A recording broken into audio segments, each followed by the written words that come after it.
Sekarang berapa jumlah rakaatnya? Pelan-pelan. Kaidah umumnya, tahajud itu tidak memiliki batas rakaat. Kaidah umumnya. Oke? Nabi pernah menyampaikan dalam hadis riwayat Ibnu Umar, ini saya sampaikan dalilnya. Yang ini saya langsung tuliskan karena tidak banyak orang yang biasa mendengarnya. Lihat di sini ringkasan dalilnya. Ada di Al-Bukhari nomor hadis 460, Muslim 1782 dan At-Tirmidzi nomor hadis 437. Dari Ibnu Umar, lihat rumus pertamanya. Salatul laili, salat malam itu, cara menunaikannya masna. Silakan lakukan dengan dua-dua. Jadi 2 rakaat salam, 2 rakaat salam. Fa idza khashiya ahadukumus subha shalla rak'atan wahidatan tutiru lahu ma qad shalla. Kalau sedang menunaikan dua-dua itu tiba-tiba tidak sadar sudah dekat ke subuh, maka langsung tutup dengan sekali witir. Jadi aturan umum salat tahajud itu yang dilakukan di malam hari itu umumnya tak terbatas jumlah rakaatnya. Kalau itu ingin dilakukan maka mulai lakukan dengan 2 rakaat. Jelas sampai sini? Di 2 rakaat salam, 2 rakaat salam. Tiba-tiba kita akan bangun lagi, misalnya datang fajar, lebih dekat fajar, cukup bangun tunaikan 1 rakaat dan itulah disebut dengan witir sebagai penutup. Jelas sampai sini? Baik. Adapun yang sering dilakukan Nabi, walaupun Rasulullah menyampaikan umumnya kepada para sahabat, kenapa hikmahnya menyampaikan dua-dua?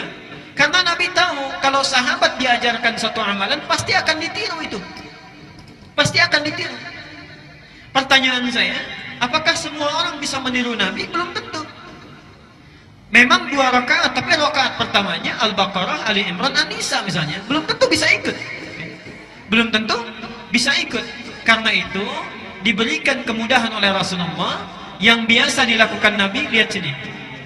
1, Nabi kadang sholat dengan 13 rakaat. Ini yang biasa dilakukan oleh Rasulullah. Ini kalau tinggal beliau di rumahnya Maimunah. Hadisnya sahih, di antaranya di Abu Daud nomor hadis 1367. Ini langsung diriwayatkan oleh Ibnu Abbas, dan saat itu Nabi sholatnya bersama Ibnu Abbas. Jadi Ibnu Abbas sedang diajarkan sholat tahajud oleh Rasulullah, ditunaikan 13 rakaat. Kalau 13 rakaat ada 2 cara. 1, tunaikan dulu sholat yang ringan 2 rakaat, disebut dengan khafifatin. Dia tidak perlu pakai sunnah. Kita sholat misalnya takbir saja, Allahu Akbar, kemudian langsung kita baca Al-Fatihah, iftitahnya sedikit saja, langsung Al-Fatihah, sampai dengan waladhdallin, amin, kemudian rukuk. Jadi tidak membaca surah. Itu 2 rakaat pembuka, disebut khafifatin, 2 rakaat yang ringan. Selanjutnya tunaikan 2, yang terakhir ditutup witirnya 1. Jadi kalau antum ingin menunaikan sholat yang 13 rakaat, maka rumusannya formula 1, 2 rakaat ringan. Kemudian selanjutnya masuk tahajud, 2 rakaat sampai dengan ke-10-nya. Kemudian setelah itu tutup dengan 1 witir.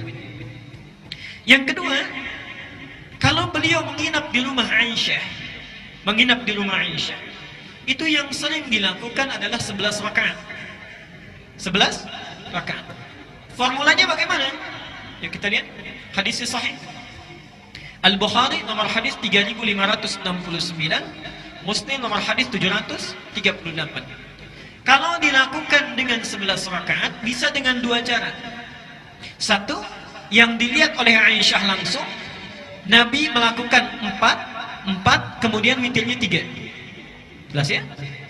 4 witirnya 3. Jadi 4 rakaat pertama, 4 rakaat kedua, kemudian witirnya 3.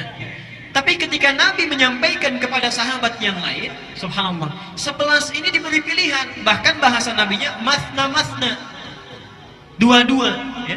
Jadi kalau antum ingin menunaikan 11 rakaat, boleh 4-4-3, boleh 2-2-2-2, witirnya terakhir ditutup dengan bisa 3 bisa 1. Bisa 3 bisa bisa satu.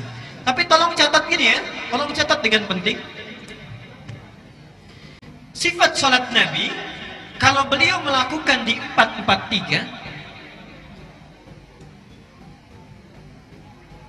itu biasanya di setiap rakaatnya, misal yang 1 yang 4 ini, itu banyak yang dibaca, ditamatkan, diselesaikan.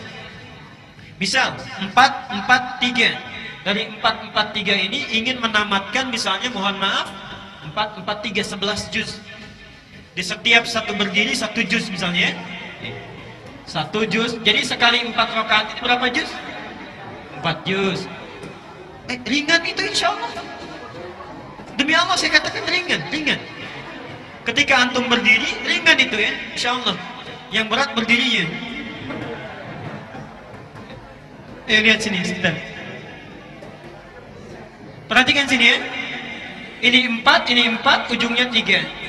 Tapi kalau dipecah oleh beliau menjadi 2, 2, 2, kemudian 1 atau 3, perhatikan rumusnya. Ini sebetulnya rumus untuk memudahkan supaya kita tidak berdiri terlalu lama kalau tidak kuat. Contoh, ini kan 4. Antum tahan nggak berdiri sampai 4 juz? Tapi kalau kita berdiri dipecah jadi 2, 4 dibagi 2. 2, 2. Yang tadinya berdiri 4 ini, berdiri misalnya sampai dengan 3 jam, misal 3 jam. Ketika dibagi 2, kaki kita itu hanya beristirahat 1,5 jam saja berdiri. Atau misalnya 1 jam saja. Setelah selesai kan bisa duduk dulu, baru bangun lagi. Jadi rumusnya kenapa dibagi kepada 2-2?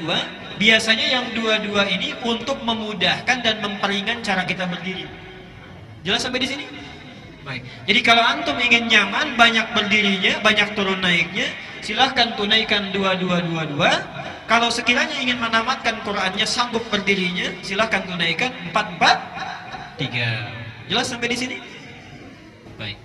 Jangan ribut begini. Oh, ini yang benar 4-4-3. Oh, tidak, ini 2-2-3. Ya. Tapi sholatnya sama, tidak sesuai sunnah Nabi. Yang 4-4-3 30 menit, ya. Yang 2-2-2-1 cuma 20 menit, itu sama-sama keluar.